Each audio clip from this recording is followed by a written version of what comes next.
से उतारो राह गुज़र को खबर ना हो। पर्दानशीन ख़वातीन माँ और बहनों, अस्सलामु अलैकुम व रहमतुल्लाहि ताला व बरकातुहू।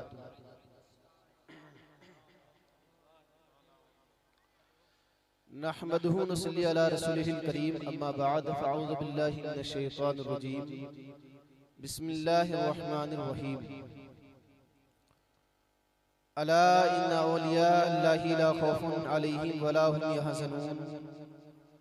सदक़ल्लाहु मौलाना अज़ीम व सदक़ा रसूलुहुन नबियुल अमीनुल करीम व नहनु अला ज़ालिका लमिनश शाहिदीन व शाकिरीन वल्हम्दुलिल्लाहि रब्बिल आलमीन।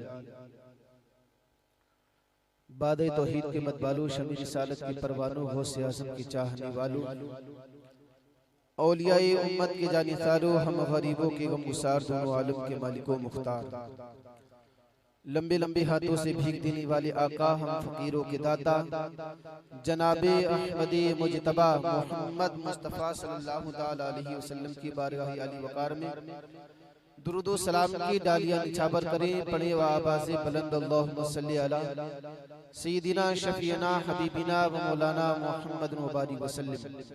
सलातु व सलामुन अलैका या रसूलुल्लाह सल्लल्लाहु तआला अलैहि वसल्लम।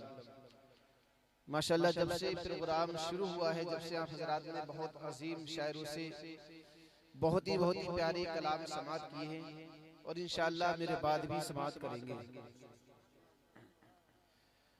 क्योंकि हज़रात ये प्रोग्राम जश्न मदारे पाक अशाह बदिउद्दीन रहमतुल्लाह अलैह के उर्स के मौके पर मुनक़िद किया गया है। एक अल्लाह के वली की शान में ये प्रोग्राम मुनक़िद किया गया है और हम लोगों ने इस प्रोग्राम को इसलिए सजाया है कि अल्लाह का वली हमसे राज़ी हो जाए, और अगर वली राज़ी हो गया तो इंशाअल्लाह खुदा भी हमसे राज़ी हो जाएगा। क्योंकि खुदा को राज़ी करने के लिए जिस तरीके से छत पर चढ़ने के लिए सीढ़ी जीने का सहारा लिया जाता है, वैसे ही रब्बे कायनात को राज़ी करने के लिए उसके मुहिब्बीन नेक महबूब बंदों को राज़ी किया जाता है। अल्लाह तबारक व तआला से दुआ है कि हमारा यहाँ आना बैठना, हमारा पढ़ना और सुनना कबूल फरमाए और हमें अपने उन बंदों की फहरिस्त में शुमार करे जिन पर अल्लाह तबारक व तआला ने इनाम व इकराम रखा। आइए हज़रात, चंद अशार हुजूर मदारे पाक की शान में समाअत करें। आवाज तो बेहतर नहीं है, लेकिन कोशिश करूंगा पढ़ने की, लिहाजा एक मर्तबा और उसूल बरकत के लिए दुरूद पाक पढ़ें। अल्लाहुम्मा सल्ली अला सय्यिदिना शफीना हबीबिना व मौलाना मुहम्मद मुबारक वसल्लम। सलातु व सलाम अलैका या रसूलुल्लाह सल्लल्लाहु तआला अलैहि वसल्लम। रब ने आला कह दिया, रब ने आला कह दिया, रुतबा बदीओ दीन का। रब ने आला कह दिया, रुतबा बदीओ दीन का। सुभान अल्लाह। रब ने आला कह दिया, रुतबा बदीओ दीन का, रुतबा बदीओ दीन का। चारों सू है दहर में,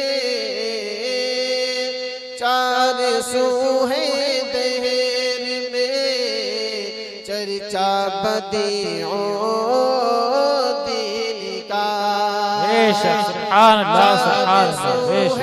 दहर में चर्चा बदीओ दीन का। सुभान अल्लाह। कम से कम से ही बोल दे। क्योंकि हमारा यहाँ आने का फायदा क्या हुआ जब हम खामोशी से समाप्त करेंगे। जी जब जबान को मुंह को बंद करके बैठे रहेंगे तो कोई फायदा नहीं आने का।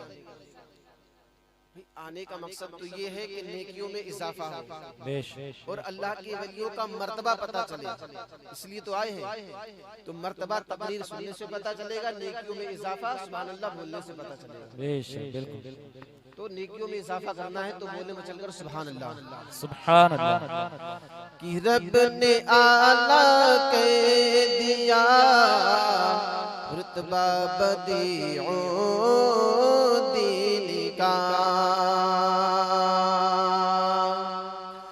और सिर्फ मैं तन्हा नहीं शैदा बदीओ दीन का, कि सिर्फ मैं तन्हा नहीं शैदा बदीओ दीन का, शैदा बदीओ दीन का, हर कोई है चाहने, है कोई है चाहने वाला बदीओ दीन का, है कोई है चाहने वाला बदीओ दीन का। और बहुत ही प्यारा शेर समाप्त करें जी अता हो कि गौसो ख्वाजा रज़ा के नाम से जलता है जो,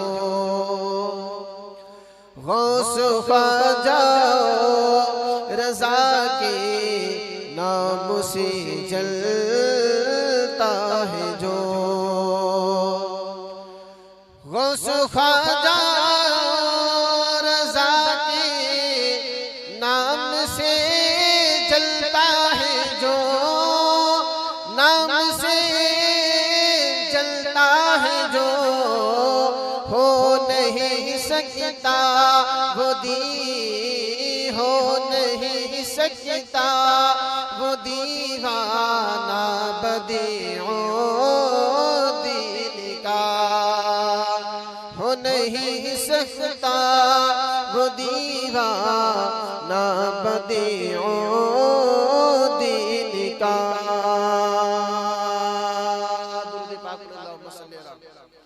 सैयदना शफीना मौलाना मुहम्मद मुबारक सल्लल्लाहु तआला। आता जो अश्कबार है शहरी मदार में, आता जो अश्कबार है शहरी मदार में। अश्कबार जानते हैं? अश्कबार उसी का कहते हैं कि जिस इंसान की आंखों से आंसू का सैलाब जारी रहता है, यानी वो रोता रहता है। आता जो अश्कबार है शहरी मदार में। आज क्या मामला है हमारा? आज हर इंसान एक दूसरे इंसान को तकलीफ दे रहा है, एक इंसान दूसरे इंसान को रुला रहा है।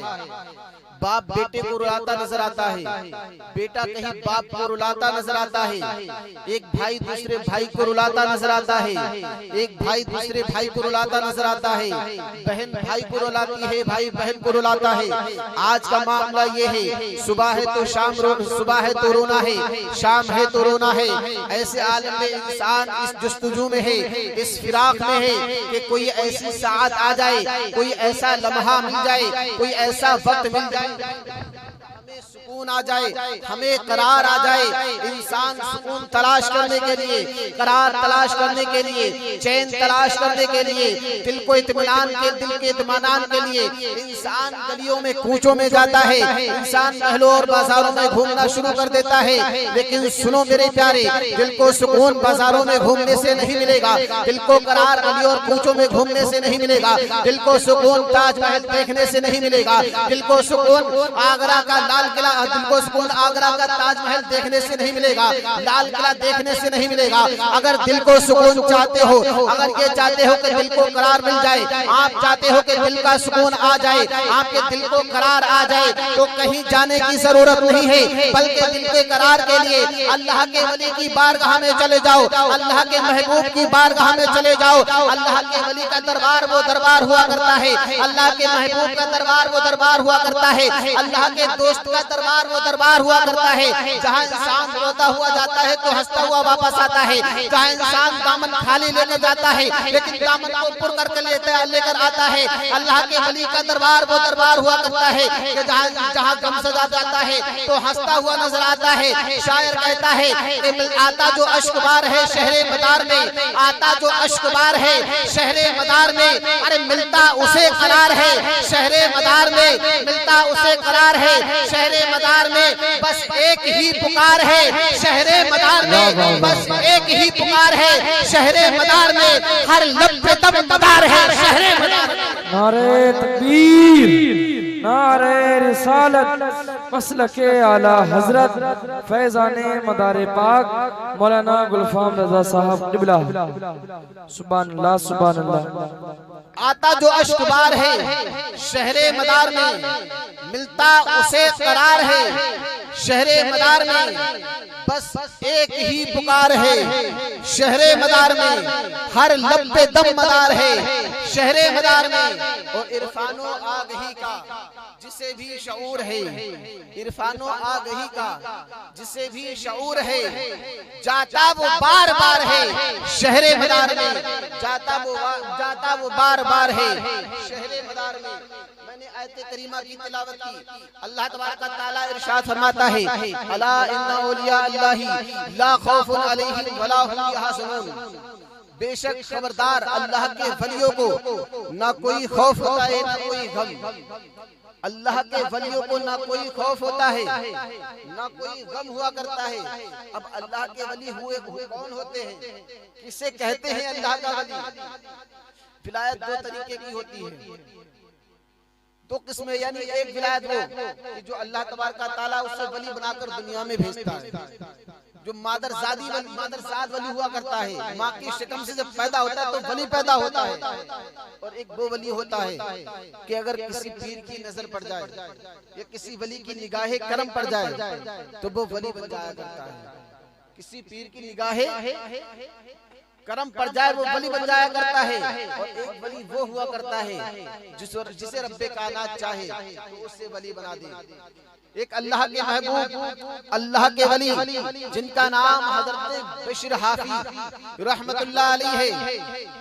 आपका मामला क्या था कि आप शराब खाने थे, शराब के अड्डे, शराब की दुकानें जिनको पीना हराम हराम हराम हराम है, शराब के अड्डे थे। आप शराब नोशी भी किया करते थे, शराब पिया भी करते थे। वो अल्लाह के वली बशीर हाफी रहमतुल्लाह अलैहि, एक रोज का मामला है कि आप शराब के नशे में हैं और घर को जा रहे थे। आपकी नजर एक छोटे से कागज के टुकड़े पर पड़ती है। वो टुकड़ा एक कीचड़ में पड़ा होता है। वो टुकड़ा कोई सादा टुकड़ा ना हुआ होता था, वो टुकड़ा कोई आम टुकड़ा ना था, वो कागज कोई आम कागज ना था, बल्कि उस कागज के ऊपर अल्लाह रब्बुल इज्जत का नाम मुबारक लिखा हुआ था, खुदा का नाम लिखा हुआ था। बशीर हाफी ने देखा एक कागज का टुकड़ा है, खुदा का नाम तहरीर है और कीचड़ में पड़ा है। हजरत बशीर हाफी ने उस टुकड़े को उठाया, कागज को उठाया, उठाने के बाद में साफ किया, चूमा सीने से लगाया, घर लेकर चले आए। आने के बाद में उस कागज के टुकड़े पर इत्र को छिड़का, छिड़कने के बाद में बुलंद मकाम पर रखते हैं। रखने के बाद अर्ज करते हैं ऐ रब्बे कायनात, तेरा मकाम वो ना था जहाँ तू पड़ा हुआ था, अरे तेरा मकाम तो ये है। इतना कहना था कि दिल की दुनिया बदल जाती है, ईमान ताजा हो जाता है, ईमान दिल में बेबस हो जाता है। इतने में एक बाहर से आवाज आती है, दरवाजे पर आवाज आती है। हज़रत बशीर हाफी इरशाद फरमाते हैं, आप इरशाद फरमाते हैं कौन है? तो आने वाला इंसान कहता है मैं कासिद हूँ, खुदा का कासिद हूँ। हज़रत बशीर हाफी ने इतना सुना कि खुदा का कासिद आया है तो आपने चप्पलों को ना पहना, नंगे पैर दौड़े, दरवाजे को खोला, दरवाजे को खोलने के बाद में कासिम से पूछा, बता क्या लाया है, कौन सा पैगाम लाया है। तो कासिम कहता है कि मैं तुम्हारे जानिब रब्बे कायनात का सलाम लेकर आया हूँ। लिहाजा हज़रत बिश्र हाफी ने उसी समय तौबा कर ली। तौबा करने के बाद में तमाम शराब खानों को जला दिया, तमाम शराब खानों को बर्बाद कर दिया। आपका मामला ऐसा रहा कि आपने जिंदगी में दोबारा कभी चप्पलों को ना पहना। लोगों ने पूछा कि हुजूर आपने चप्पलों को क्यों ना पहना, तो आप इरशाद फरमाते हैं, जब रब्बे कायनात का सलाम मेरी बारगाह में आया था तो मैं सलाम लेने के लिए, सलाम को कबूल करने के लिए नंगे पैर दौड़ा था। तो मैंने ये गवारा ना किया कि आज के बाद मैं अपने पैरों में चप्पलों को डालूं। सुभान अल्लाह, नारे तकबीर, नारे रिसालत, नारे गौसियत, फैज़ाने मदारे पाक, सरजमीने एजाज नगर गौटिया, हजरत अल्लामा मुफ्ती गुलफाम बरेलवी, नारे तकबीर, नारे रिसालत। आप हजरात सो रहे हैं क्या? हाथों को उठाइए, नारे का जवाब दें। हाथ उठाइए, हाथ उठाइए चचा। नारे तकबीर, नारे रिसालत, नारे गौसियत, मसलके आला हजरत जश्न मदारे पाक, हजरत अल्लामा मुफ्ती गुलफाम बरेलवी, नारे तकबीर।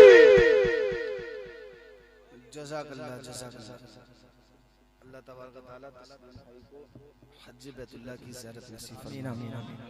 और जिन लोगों ने उनके नारे पर जवाब दिया है, अल्लाह तबारक व तआला उन्हें भी हज बैतुल्लाह नसीब फरमाए। और जिन लोगों ने नहीं दिया है तो अल्लाह तबारक व तआला उन्हें भी हज बैतुल्लाह की ज़ियारत नसीब फरमाए।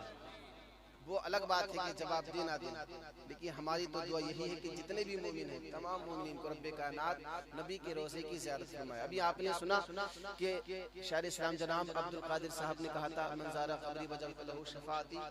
हदीस पाक है, आका ने फरमाया, जिसने मेरी कब्र यानी रोज़े की ज़ियारत की उस पर मेरी शफ़ाअत वाजिब है, उस पर मेरी शफ़ाअत वाजिब है। तो ये जलसा किसका है?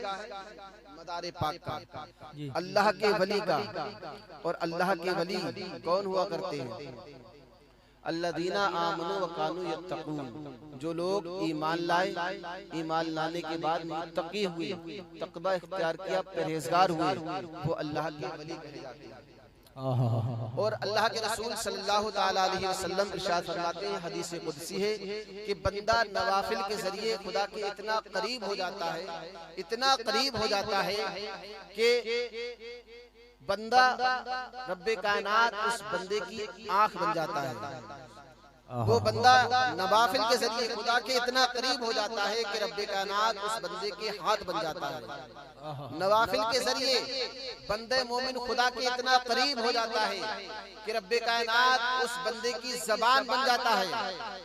अब एक हमारा अकीदा क्या है? अकीदा समाप्त करें। अकीदा ये है कि अल्लाह एक है, पाक बेअयब है, जिस्म जिस्मानियात से पाक है।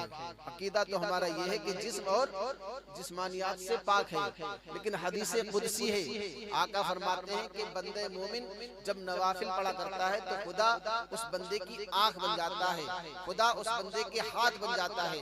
जब रब्बे कायनात आंख से पाक है तो आंख कैसे बन जाता है? जब रब्बे कायनात हाथ से पाक है तो हाथ कैसे बन जाता है? जब रब्बे कायनात ज़बान से पाक है तो ज़बान कैसे बन जाता है? जब रब्बे कायनात पैर से पाक है तो पैर कैसे हो जाता है? जब रब्बे कायनात जिस्म जिस्मानियात से पाक है तो रब्बे कायनात उस बंदे का जिस्म जिस्मानियात कैसे हो जाया करता है? तो आइए प्यारे मैं आपको बताऊं, रब्बे कायनात उस बंदे मोमिन के हाथ कैसे बनता है, रब्बे कायनात उस बंदे मोमिन की ज़बान कैसे बनता है। बल्कि मामला ये है, ज़बान बनने का मकसद ये है, हाथ बनने का मकसद ये है, जब बंदे मोमिन रब्बे कायनात का कुर्ब हासिल कर लेता है, रब्बे कायनात के करीब हो जाया करता है, तो वो बंदे मोमिन जब भी हाथों को उठाया करता है, जब भी हाथों को चलाया करता है, जब भी हाथ से काम लिया करता है, तो हाथ तो बंदे का होता है, लेकिन जो काम होता है जिसकी जानिब वो हाथ बड़ा करता है वो काम रब्बे कायनात की कुदरत किया करती है। ज़बान जब बंदे मोमिन हिलाया करता है, ज़बान बंदे की होती है, ज़बान अल्लाह के वली की हुआ करती है, लेकिन उसमें कुदरत रब्बे कायनात की हुआ करती है। यही आज आप मदारे पाक मदारे पाक के जलसे में आए हैं तो सुनो मदारे पाक की शान क्या है। मदारे पाक की शान ये है, शहाबुद्दीन मदारे पाक है, सूरत की सरजमी है, सूरत की सरजमी में शहाबुद्दीन मदारे पाक जलवा फरमा है, जलवा अफरोज है। अल्लाह के वलियों का मामला ये हुआ करता है, जिस गली से अल्लाह के वली गुजर जाया करते हैं, जिस रास्ते से अल्लाह का वली गुजर जाया करता है, वो गली वो रास्ता महक जाया करता है, वो गली वो कूचा महक जाया करता है। किसी को बताने की जरूरत नहीं होती है कि ये अल्लाह का वली जा रहा है, बल्कि गलियां महकने लगती है, गलियां खुद बता दिया करती है कि हाँ इस गली से अल्लाह का वली गया है, इस गली से अल्लाह का वली जा रहा है। हुजूर मदारे पाक है, सूरत की सरजमी है, लोगों को पता चला कि अल्लाह का नेक बंदा आया है, अल्लाह का वली आया है, लोगों को शिफा दे रहा है, लोगों की परेशानी को दूर कर रहा है, लोगों की बीमारियों को दूर कर रहा है, लोगों की दुआओं को कबूल फरमा रहा है।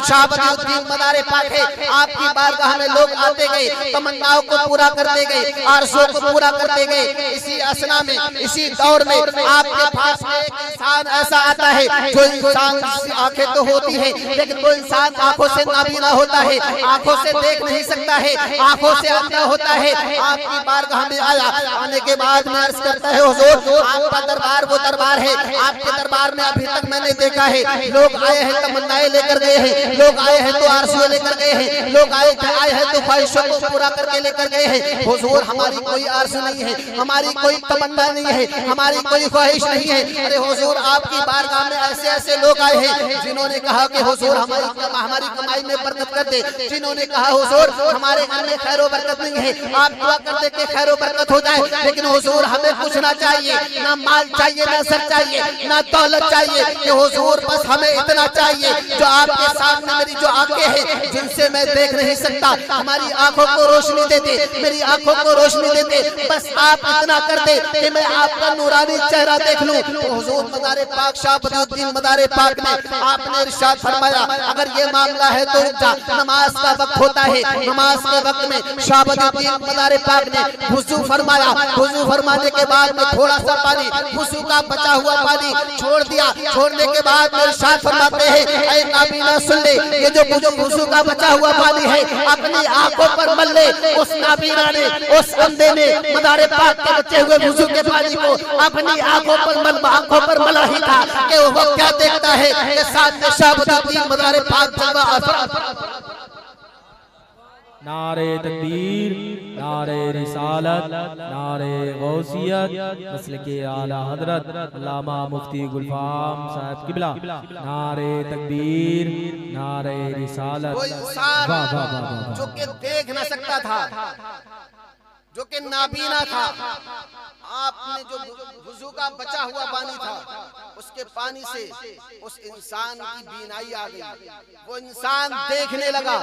अल्लाह के वलियों का मकाम ये हुआ करता है कि अगर वो थोड़ी सी मिट्टी भी उठा कर दे दे तो वो सोना बन जाया करती है, मिट्टी भी उठाकर दे दे तो वो सोना बन जाया करती है। जश्ने मदारे पाक में आने वालों, मदारे पाक की शान को सुनो, मदारे पाक के मकाम को सुनो। क्या है शान शहाबुद्दीन मदारे पाक की? मदारे पाक का मर्तबा क्या है?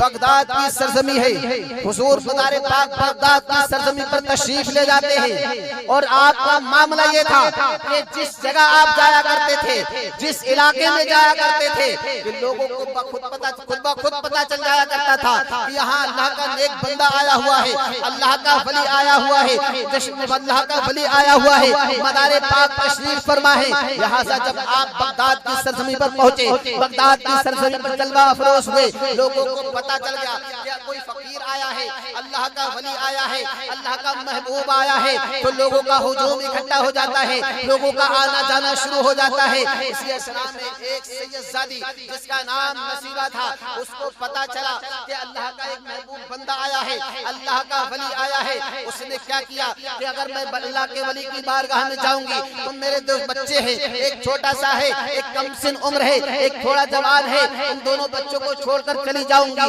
मेरे बच्चे महरूम हो जाएंगे, अल्लाह के वली के दीदार से, लिहाजा उसने अपने दोनों बच्चों को नहलाया, नहलाने के बाद में तैयार कर दिया, इस इरादे से नहलाया कि अल्लाह के वली की बारगाह में जा रहे हैं, कहीं ऐसा ना हो जरा सी लग़्ज़िश हो जाए, कहीं ऐसा ना हो कोई गलती हो जाए। लिहाजा तो उस औरत ने दोनों बच्चों को नहलाया, नहलाने के बाद में खुद तैयार होने लगी। इतने में क्या देखती है, उसका बड़ा वाला बेटा जो कि छत पर चला हुआ था, छत पर पैर फिसलता है, जमीन पर पैर फिसलने की वजह पर वो छत से नीचे गिरता है। गिरने के बाद में बड़ा वाला बेटा, बड़ा बच्चा दुनिया फानी से कूच कर जाता है, दुनिया फानी से चला जाता है।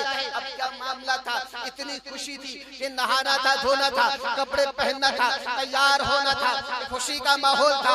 अचानक माहौल तब्दील हो जाता है, अचानक माहौल बदल जाता है कि अभी तो खुशी का मातम, अभी तो खुशी का माहौल था, लेकिन अब ये मातम कैसा बर्पा हो गया है। अब ये मातम कैसे हो गया है कि जो बच्चा बड़ा वाला था दुनिया फानी से कूच कर गया है। लोगों का हुजूम इकट्ठा हो जाता है, लोग जमा हो जाते हैं। तो किसी ने कहा, ऐसे ये ज़ादी, ये बता तू कहाँ जा रही थी? तो लोगों ने, तू कहाँ जा रही थी? तो सैयदजादी ने कहा कि अल्लाह का वली आया था, उसकी बारगाह में जा रही थी। अब वो इंसान कहता है अब तू क्या करेगी, उसकी बारगाह में क्या करेगी जाकर? तो सैयदजादी कहती है नहीं, मैं तो उसकी बारगाह में जरूर जाऊंगी। अरे जिसकी बारगाह में जाने के लिए मैंने अपने बच्चों को तैयार किया था, अरे क्या हुआ, मेरा बच्चा दुनिया फानी से कूच कर गया, लेकिन अल्लाह के वली की बारगाह में जरूर जाऊंगी। लिहाजा उस सैयदजादी ने मरे हुए बेटे को उठाया, उठाने के बाद में शाह बदरुद्दीन मदारे पाक की बारगाह में लेकर आती है। आने के बाद में अर्ज करती है, हुजूर मेरे दो बेटे थे, एक छोटा बेटा है, ये जो पड़ा हुआ है बड़ा बेटा है, दुनिया फानी से कूच कर गया है, दुनिया फानी से चला गया है। हुजूर मैंने तैयार किया था अपने बेटों को आपकी बारगाह में लाने के लिए, आपकी तैयार में लाने के लिए, लेकिन हुजूर ये मामला क्या हो गया, मेरा बेटा छत से गिरता है, दुनिया फानी से चला जाता है, छत से गिरा और दुनिया से चला गया। हुजूर आप नज़रे करम फरमाए, मेरी कोई औलाद नहीं है, सिर्फ यही दो बेटे हैं, एक छोटा बेटा है, बड़ा बेटा जो कि दुनिया फानी से चला गया है। लिहाजा हुजूर मदारे पाक शाह बदरुद्दीन ने कहा कि अपने बेटे के लाशे को यहाँ पर रख दो। आपने उस औरत ने अपने बेटे के लाशे को आपके बारगाह में रख दिया, आपके सामने रख दिया। तो आपने शाह बदरुद्दीन मदारे पाक ने उस बेटे से, उस बच्चे से इरशाद फरमाया, खुदा की बारगाह में हाथों को उठाया। हाथों को उठाने के बाद में कुछ देर के बाद में इरशाद फरमाया, अरे बच्चे अल्लाह के नाम से जिंदा हो जा। इतना फरमाना था, जो बच्चा दुनिया फानी से चला गया था वो बच्चा उठता है और हुजूर मदारे पाक के कदमों से लिपट। नारे तकबीर, बुलंद आवाज से बोल दो भैया, नारे तकबीर, नारे रिसालत, नारे गौसियत, मसलके आला हजरत, जश्ने मदारे पाक, सरजमीने एजाज नगर गौटिया, हजरत अल्लामा मुफ्ती गुलफाम बरेलवी। नारे तकबीर, नारे रिसालत। ये मकाम अल्लाह के वलियों का हुआ करता है, जो अल्लाह वाले हुआ करते हैं उनकी शान बहुत ही बुलंद वाला हुआ करती है, बहुत ही निराली हुआ करती है। अभी मैंने आपको बताया कि जो अल्लाह के वली होते हैं, जिस गली से गुजर जाते हैं, जिस रास्ते से गुजर जाते हैं, वो गली वो रास्ता महक जाया करता है, वो गली वो रास्ता महक जाया करता है। एक अल्लाह का वली जिसका नाम हजरत शेख शहाबुद्दीन बुखारी रहमतुल्लाह अलैह, एक रोज जंगल से आप सफर करके आ रहे थे, नमाज का वक्त हुआ, नमाज के लिए रुके। आपका रुकना ही था कि लोगों का हुजूम इकट्ठा हो जाता है। अल्लाह के वलियों की शान ये हुआ करती है, जिस तरीके से एक शहद की छत्ते पर चारों तरफ से मधुमक्खियां आ जाती हैं, ऐसे ही अल्लाह का वली जहां भी जाया करता है तो दीवाने मस्ताने मचल कर उनकी बारगाह में हाजिर हो जाती है। लिहाजा हजरत शेख शहाबुद्दीन बुखारी रहमतुल्लाह अलैह नमाज के लिए रुके तो लोगों का हुजूम इकट्ठा हो गया, लोगों की भीड़ लग जाती है। इतनी देर में एक छोटी सी बच्ची जो कि गैर मुस्लिम लड़की थी, छोटी सी लड़की गैर मुस्लिम थी, उसका गुजर होता है। उस लड़की ने देखा कि भीड़ लगी हुई है। वो लड़की एक चच्चा जान से अर्ज करती है, चच्चा जान ये भीड़ कैसी लगी है? चच्चा जान इरशाद फरमाते हैं, बेटी ये हमारे पीर हैं, ये हमारे पीर है। तो वो बच्ची कहती है कि चचा ये पीर क्या होता है, पीर कौन होते हैं? चचा कहते हैं बेटी जाओ तुम खुद पीर से मालूम कर लो कि ये पीर होते कौन है। लिहाजा वो छोटी सी बच्ची, काफिरा बच्ची, भीड़ को चीखती हुई आई शेख शहाबुद्दीन की बारगाह में आने के बाद में अर्ज करती है कि आप कौन हैं? तो आप इरशाद फरमाते हैं मैं मुसलमानों का पीर हूँ। फरमाते मुसलमानों का पीर हूँ। तो बच्ची कहती है ये पीर होते कौन हैं और किस काम में आया करते हैं?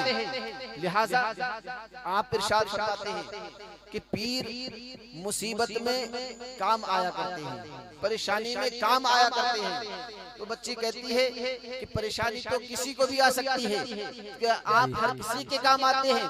तो पीर कहते नहीं, मैं पहले उसके काम आया करता हूँ जो मेरा मुरीद हुआ करता है। पीर पहले उसके काम आया करता है जो उसका मुरीद हुआ करता है। तो वो बच्ची कहती है तो हमें भी मुरीद कर ले। आप इरशाद फरमाते हैं कि ठीक है, लेकिन मुरीद होने के लिए पहले मेरा कलमा पढ़ना पड़ेगा, मेरे इस्लाम में दाखिल होना पड़ेगा, नबी का कलमा पढ़ना पड़ेगा। बच्ची कलमा पढ़ती है और मुरीद हो जाती है। अब देखो पीर की शान क्या है। वो बच्ची मुरीद हुई, मुरीद होने के बाद में वहां से चलती है, पीर का फैजान अपने मुरीद पर जारी होता है, पीर का फैजान बरसता है मुरीद पर। उस बच्ची का मकाम बुलंदो बाला हो जाता है, मर्तबा बुलंदो बाला हो जाता है। वो बच्ची जिस बादशाह के घर खादिमा थी, जिस बादशाह के घर नौकरी किया करती थी, नौकरानी थी जिस बादशाह के घर, उस बादशाह ने उस बच्ची को नौकरानियों का सरदार बना दिया है, नौकरानियों से अफजलो आला बना दिया है। अब नौकरानियों का सरदार वो बच्ची बन जाती है तो दीगर नौकरानी, दूसरी नौकरानी उस बच्ची से बुग़्ज़ रखने लगती है, अदावत रखने लगती है, नफरत रखने लगती है। उस अदावत की बिना पर उन दूसरी नौकरानियों ने क्या कहा, उन दूसरी नौकरानियों ने एक प्लान बनाया, एक प्लान ऐसा प्लान बनाया कि किसी तरीके से इस लड़की को रुस्वा किया जाए, जलील किया जाए, जलीलो ख्वार किया जाए। लिहाजा दूसरी नौकरानियों ने उस बादशाह की घर चोरी की, चोरी करने के बाद में इल्जाम उस बच्ची पर लगा दिया जिसका मकाम बुलंदो बाला हो जाता है, उस बच्ची पर लगा दिया जो शेख शहाबुद्दीन बुखारी की मुरीदा थी, उस पर इल्जाम लगा दिया जाता है। लिहाजा बादशाह की बारगाह में उस बच्ची को पेश किया जाता है। बादशाह की बारगाह में बच्ची आ जाती है, पेश होती है। बादशाह कहता है बताओ किसने चोरी की है? दीगर नौकरानियां कहती है कि सरकार इसने चोरी की है, मैंने अपनी आंखों से देखा है, इसने चोरी की है। बादशाह उस बच्ची से कहता है ऐ बच्ची ये बता क्या तूने चोरी की है? बच्ची कहती है बादशाह मैंने चोरी नहीं की है। बादशाह कहता है तेरा कोई गवाह है, तेरी जानिब से कोई वकील है, गवाह है तो बता दे। बच्ची कहती है मेरी जानिब से कोई गवाह और वकील ना है, मैंने चोरी नहीं की है। लिहाजा मामला ऐसा आया, उन मामला ऐसा पेश आया, बादशाह ने हुक्म दे दिया गया कि 8 दिन के बाद में इस बच्ची को फांसी दे दी जाएगी, 8 दिन के बाद में इस बच्ची को पहाड़ से नीचे ढकेल दिया जाएगा। अब बच्ची को अपना पीर याद आ गया, शेख शहाबुद्दीन बुखारी याद आ गया, अरे वो कौल याद आ गया जो कौल शेख शहाबुद्दीन ने इरशाद फरमाया था कि पीर मुसीबत में मुरीद के काम आया करता है, पीर मुसीबत में मुरीदों के काम में आया करता है। उस बच्ची ने अपने पीर को याद करना शुरू कर दिया, शेख शहाबुद्दीन बुखारी को याद करना शुरू कर दिया और ऐसा याद किया। इरशाद फरमाती है बच्ची ऐ मेरे पीर आपने कहा था कि आपका मुरीद जब परेशानी में होता है, आपका मुरीद जब मुसीबत में होता है तो आप उसकी मदद करते हैं। ऐ मेरे पीर हमारी परेशानी को दूर फरमाए, हम मुसीबत में हैं, हमारी मदद फरमाए। लेकिन वहाँ कोई आने वाला ना था, वहाँ कोई नहीं आया, वहाँ कोई आने वाला नजर न आया। लिहाजा बच्ची परेशान है, एक दिन गुजर जाता है, 2 दिन गुजर जाते हैं, इसी तरीके से 8 दिन मुकम्मल गुजर जाते हैं। 8 दिन के बाद में बच्ची के दोनों हाथों को बांध दिया जाता है और उस किले के ऊपर ले जाया जाता है, जिस किले के ऊपर से उस बच्ची को नीचे ढकेला जाएगा। लिहाजा बच्ची किले पर जा रही है, मुड़कर पीछे देख रही है, शायद कोई आता हो, लेकिन मदद करने वाला कोई नजर न आया।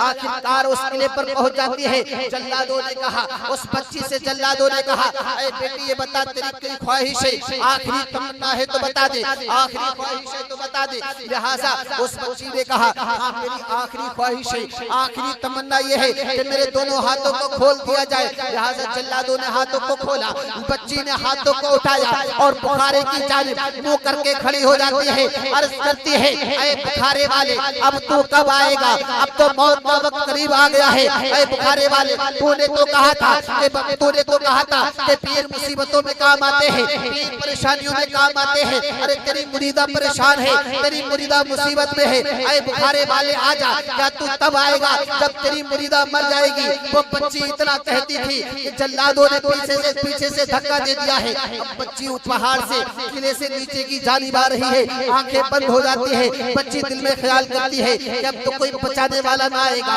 अब किले से नीचे धक्का दे दिया गया है, अब दुनिया फानी से कोच करना ही होगा। लिहाजा बच्ची नीचे आ रही है, नीचे आती है तो क्या देखती है, ना ही आवाज आती है, ना ही हाथ टूटता है, ना ही पैर टूटता है। आंखें खोलती है तो अपनी आंखों से क्या देख रही है कि वही बुखारे वाला अपनी गोद में बच्ची को लेकर मुस्कुरा रहा है। अरे उस बच्ची ने कहा कि हुजूर मैंने मान लिया कि जो पीर हुआ करता है मुसीबत में अपने मुरीदों के काम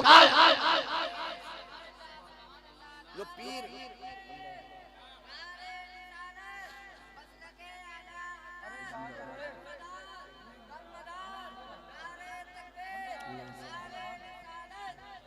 ये सब फंदे लगने लगे बात। जो पीर हुआ करता है वो मुसीबत में काम आया करता है, परेशानी में काम आया करता है और तमाम वलियों का इमाम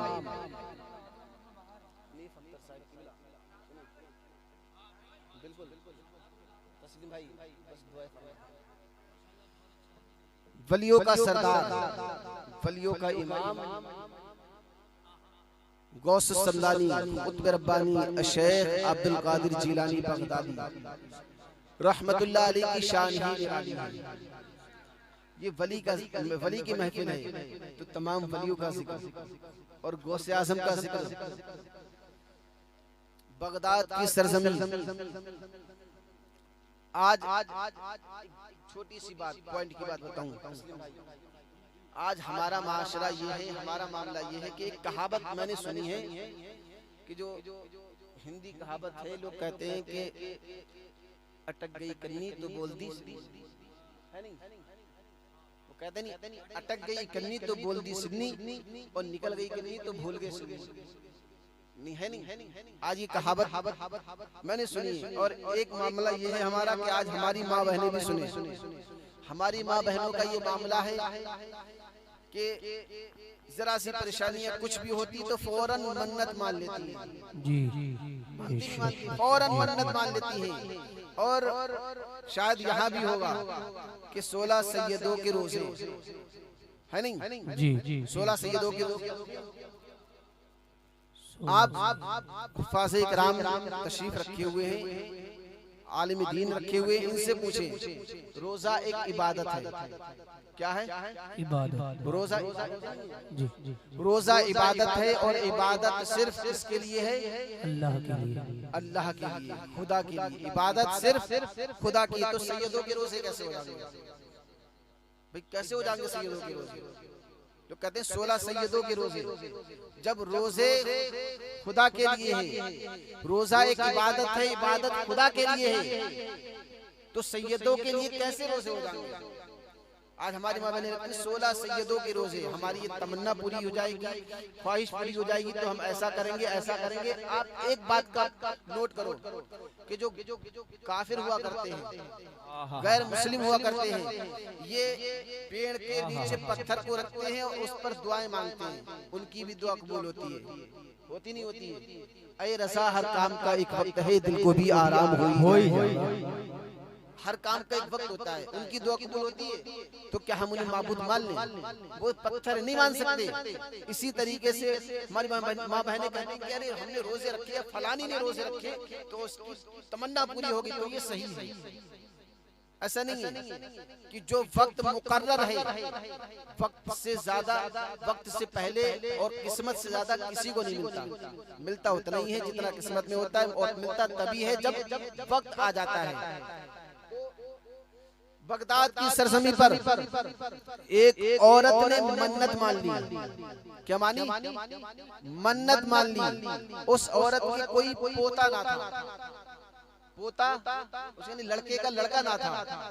और आज के तो हमारा ये माशरा ये है कि लड़कियां चाहे कितनी भी हो लेकिन पोता जरूर होना चाहिए। और पोते पर दादियां बोला करती है तस्लीम भाई। अब पोता ना था, उसने मन्नत मान ली कि अगर रब्बे कायनात हमें पोता दे देगा तो मैं 9 हाथ के बकरे को खुदा की बारगाह में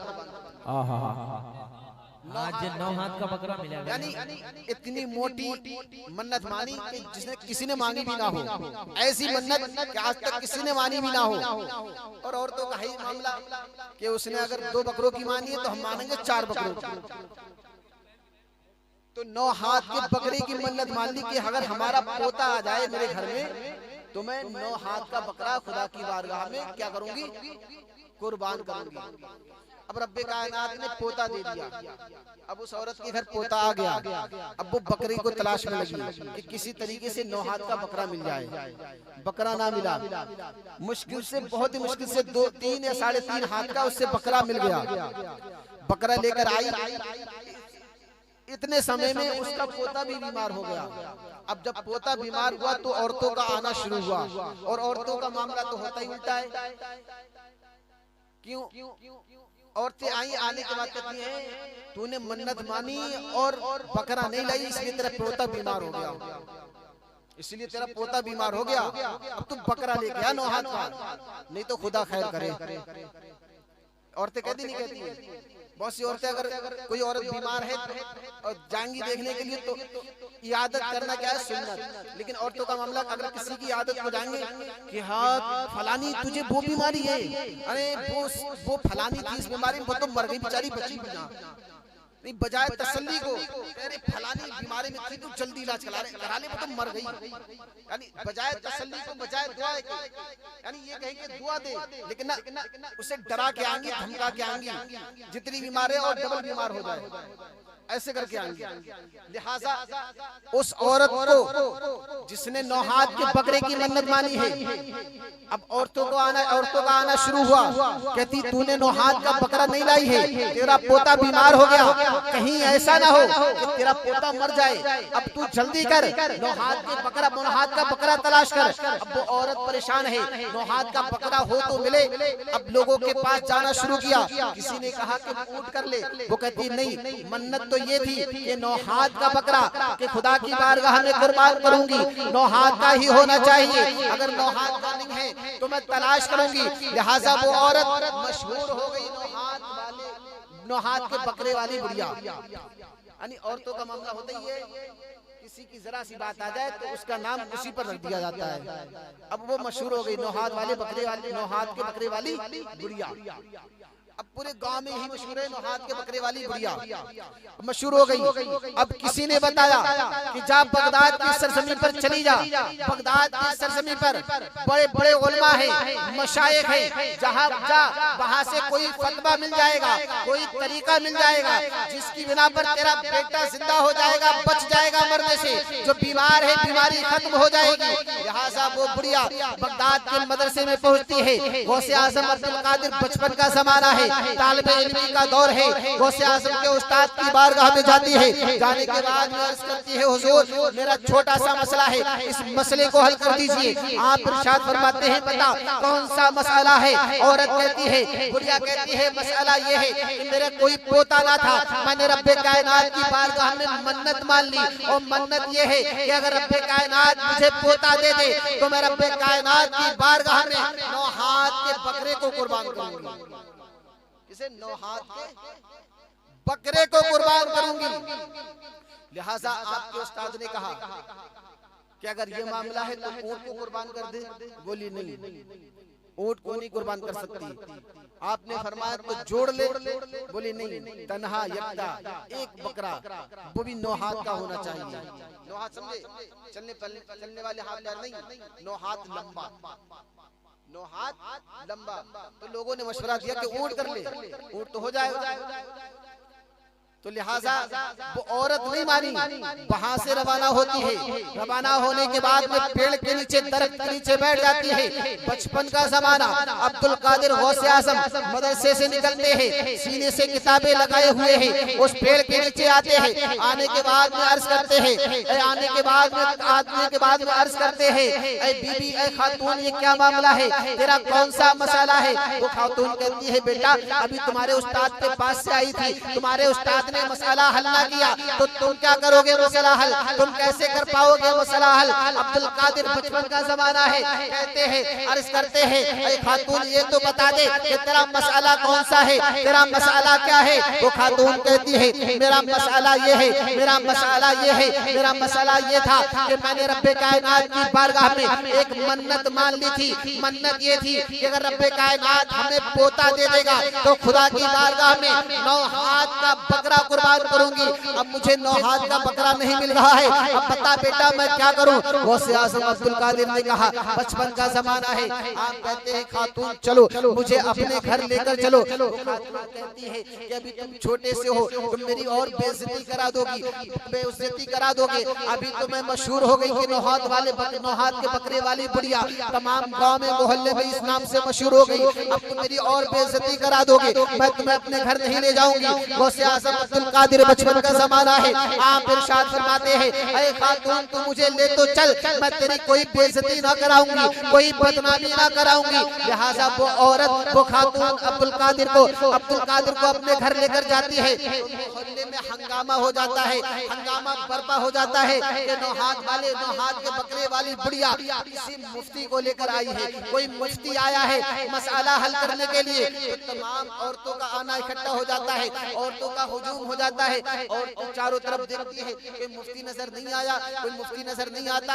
औरतों ने सोचा कि मुफ्ती होगा तो साफा बंधा हुआ होगा, 4-5 लोग साथ में होंगे, लंबे चौड़े मुफ्ती साहब होंगे, लेकिन वहाँ कोई मुफ्ती ना था। औरतों ने उस बुढ़िया से कहा, अरे बुढ़िया मैंने सुना है तू किसी मुफ्ती को लेकर आई है, बता कहाँ है मुफ्ती। तो उस बुढ़िया ने बच्चे, छोटे से बच्चे अब्दुल कादिर की जानिब उंगली का इशारा किया है, कहा यही मुफ्ती है। तो औरतों ने कहा, अरे ये मुफ्ती ये क्या कर सकेगा, जब मदरसे के मुफ्तियों ने आलिमों ने तेरा मसला हल ना किया तो ये कैसे हल कर सकता है। तो छोटे गौसे आजम अब्दुल कादिर इरशाद फरमाते हैं, ऐ औरतों तुम ये मत बोलो, मैं उस नबी का नवासा हूँ, उस अली का बेटा हूँ जिसके बारे में अल्लाह के रसूल ने इरशाद फरमाया, अना मदीनतुल इल्म व अलीयुम बाबुहा, मैं इल्म का शहर हूँ, अली उसका दरवाजा है। तुम ये मत भूलो मैं उसी अली का लाल गौसे आजम अब्दुल कादिर हूँ। हाय हाय अल्लाह अल्लाह अल्लाह अल्लाह सुभान अल्लाह। मत भूलो कि मैं उसी अली का बेटा हूँ जिसके बारे में नबी ने फरमाया, मैं इल्म का शहर हूँ और अली उसका दरवाजा है। लिहाजा औरतें खड़ी है, अब्दुल कादिर इरशाद फरमाते हैं, ऐ खातून ये बताओ तुम्हारा मसला क्या था। फिर वही बात, तुम्हारा मसला क्या था। उस खातून ने सोचा, बुढ़िया ने सोचा अब तो बेइज्जती होके रही। बुढ़िया इशारा करती है, वही तो मसला है जो पेड़ के नीचे बताया। उसने सोचा अब बेइज्जती हो जाएगी। आप इरशाद फरमाते मसला बताओ। बुढ़िया कहती है, अरे वही तो है जो पेड़ के नीचे बताया था। आप इरशाद फरमाते नहीं, पूरा मसला बताओ। वो औरत खातून कहती है, मेरा मसला ये है कि मैंने एक मन्नत मानी कि रब्बे कायनात अगर हमें पोता दे दे तो उसकी बारगाह में 9 हाथ वाले बकरे को कुर्बान करूंगी, 9 हाथ के बकरे को कुर्बान करूंगी। मेरा मसला ये है। तो अब्दुल कादिर जिलानी ने इरशाद फरमाया, ऐ खातून ये बता क्या तेरा पोता दुनिया में आ गया है। वो खातून कहती हाँ मेरा पोता आ गया है, वो बीमार भी चल रहा है, बीमार भी है। अब्दुल कादिर इरशाद फरमाते हैं, जा अपने पोते को मेरी बारगाह में ले आ। वो खातून छोटे से बच्चे को, जिसके बारे में छोटे से बच्चे को जिसके लिए उस औरत ने मन्नत मानी थी, उसको गौसे आजम की बारगाह में ले आते हैं। अब अब्दुल कादिर इरशाद फरमाते हैं, गौसे आजम इरशाद फरमाते हैं, ऐ खातून ये बता क्या तुझे कोई बकरा मिला है? वो खातून कहती है हाँ एक बकरा मिला है जो कि 3 या 3.5 हाथ का है। अब्दुल कादिर इरशाद फरमाते हैं, ऐ खातून जा उस बकरे को मेरी बारगाह में ले जा। लिहाजा वो बकरा आ जाता है, अब बच्चा आ जाता है। फिर अब्दुल कादिर इरशाद फरमाते हैं, गौसे आज़म इरशाद फरमाते हैं, ऐ खातून ये बता कि तेरा मसला क्या था, तेरा मसला क्या था? वो खातून कहती है हुजूर अब आप मेरी बदनामी करवा के रहेंगे, मुझे रुस्वा करके रहेंगे। अभी तो मैंने आपको बताया था कि मेरा मसला ये है। आपने इरशाद फरमाया, ऐ खातून बता तो सही तेरा मसला क्या था? तो खातून कहती है मेरा मसला ये था कि मैंने मन्नत मानी है कि अगर रब्बे कायनात हमें पोता दे देगा तो खुदा की बारगाह में 9 हाथ के बकरे को कुर्बान करूंगी। तो गौसे आज़म ने इरशाद फरमाया, ऐ औरत बता क्या कहा? औरत कहती है 9 हाथ के बकरे को। आप इरशाद फरमाते हैं कितने हाथ के? वो औरत कहती है कि हुजूर 9 हाथ के बकरे को कुर्बान करूंगी। गौसे आज़म ने छोटे से बच्चे को अपनी गोद में लिया, उसके हाथ को उठाया। हाथ को उठाने के बाद में जो कि 3 साढ़े 3 हाथ का बकरा था उस बकरे को नाप दिया। वो बकरा पूरा 9 के 9 हाथ बैठा है। अब्दुल कादिर इरशाद फरमाते हैं, ऐ औरत तूने ये तो मन्नत ना मानी थी कि अपने 9 हाथ के बकरे को कुर्बान करूंगी, बल्कि 9 हाथ के बकरे को कुर्बान करूंगी। अरे ये छोटा सा बच्चा है, ये भी इसका भी तो हाथ है, इसके हाथ से इस बकरे को नाप दे, तेरी मन्नत पूरी हो। नारे तकबीर, नारे रिसालत, नारे गौस, मसलके आला हजरत, जश्न मदारे पाक हज़रत अल्लामा मुफ्ती गुलफाम साहिब क़िबला। नारे तकबीर, सरज़मीने एजाज नगर गोटिया। सुभान अल्लाह, सुभान अल्लाह। ये अल्लाह के वलियों की शान है, बहुत उम्दा, लाजवाब। अल्लाह के नेक बंदों का मकाम हुआ करता है जी। और अल्लाह के वली जो चाहे जिसे चाहे खुदा की अता से अता करते हैं, खुदा की अता से अता करते हैं। एक अल्लाह के वली जिनका नाम हजरत शेख बहाउल हक ज़करिया रहमतुल्लाह अलैह। आपकी बारगाह में एक औरत आती है, आने के बाद में अर्ज करती है हुजूर रब्बे कायनात ने हमें कोई औलाद नहीं दी, हमें औलाद से महरूम रखा, हमें कोई औलाद अता ना की। हुजूर आप खुदा की बारगाह में दुआ करें कि रब्बे कायनात हमें औलाद दे दे। तो आपने इरशाद फरमाया रुको, उससे कहा रुको, अपनी आंखों को बंद किया।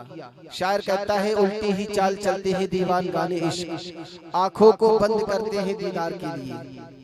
उल्टी ही चाल चलते हैं दीवान गाने इश्क, आंखों को बंद करते हैं दीदार के लिए। लिहाजा आपने आंखों को बंद किया, लोहे महफूज पर देखा कि उस औरत की किस्मत में कोई औलाद ना थी, औरत की किस्मत में कोई बच्चा ना था। उस औरत से कहा ऐ औरत जा, रब्बे कायनात ने तेरी किस्मत में कोई औलाद नहीं लिखी, रब्बे कायनात ने तेरी किस्मत में कोई बच्चा ना लिखा। अब तेरी किस्मत में कोई बच्चा ना है। वो औरत दरवाजे से निकलती है, आपके दरबार से निकलने के बाद में रोना शुरू कर देती है।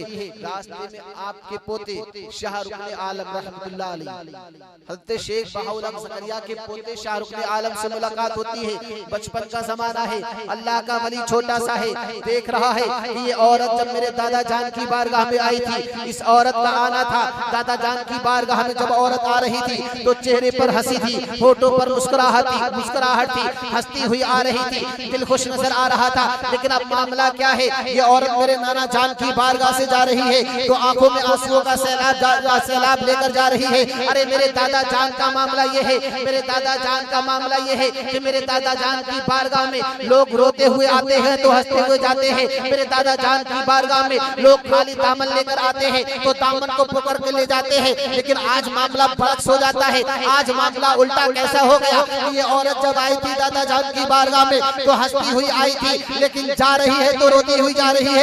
शाहरुख आलम ने उस औरत के दामन को पकड़ लिया। पकड़ने के बाद अर्ज करते हैं ऐ औरत ये बता, तू रोती हुई, तू हंसती हुई आई थी, मेरे दादा जान की बारगाह में आई थी तो हंसती हुई आई थी, लेकिन जा रही है तो रोती हुई जा रही है, पता क्या मामला है, क्या माजरा है। वो औरत कहती है बेटा तुम्हारे दादा जान की बारगाह में गई थी, इसलिए गई थी ताकि औलाद की दुआ करा सकूं, लेकिन उन्होंने कहा है कि तेरी किस्मत में कोई औलाद नहीं है। शाहरुख आलम ने इरशाद फरमाया ऐ औरत ये बता, मेरे दादा जान जान ने क्या कहा था और कैसे कहा था। औरत कहती है बेटा तुम्हारे दादा जान ने कहा था कि तेरी किस्मत में लोहे महफूज पर कोई औलाद नहीं है। रब्बे कायनात ने तेरी किस्मत में लोहे महफूज पर कोई औलाद नहीं लिखी है। लिहाजा शाहरुख ने आलम ने इरशाद फरमाया, शाहरुख ने आलम ने कहा ऐ औरत इधर आ, चल मेरे साथ चल, तरीका मैं बताऊंगा, सवाल तू करना, तरीका मैं बताऊंगा, सवाल तू करना।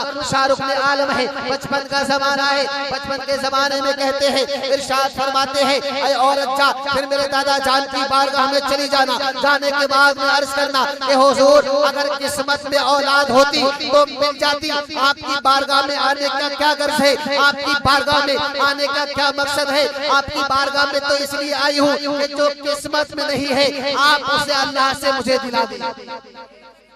जो किस्मत में नहीं है आप उसे अल्लाह से दिला दे, इसलिए तो आपकी बारगाह में आई हूँ। आपकी बारगाह में आने का गर्ज तो यही है, आने का मकसद यही है। वो औरत वापस जाती है, जाने के बाद में अर्ज करती है हुजूर आपकी बारगाह में आने का मकसद क्या है। आपकी बारगाह में आने का मकसद तो यही है हुजूर मैं आपकी बारगाह में इसलिए आई हूँ कि जो किस्मत में नहीं है आप उसे दिला दे। अगर औलाद किस्मत में होती तो मैं आपकी बारगाह में नहीं आती, रब्बे कायनात अता कर देता। हुजूर शेख बहाउल हक ज़करिया इरशाद फरमाते हैं, अभी छोटा सा है लेकिन बातें बड़ी करता है। आपको पता तो चल गया कि शाहरुख ने आलम ने भेजा है, तो शेख बहाउल हक ज़करिया इरशाद फरमाते हैं ऐ औरत जा तू कल आना, रात में खुदा की बारगाह में दुआ करूंगा।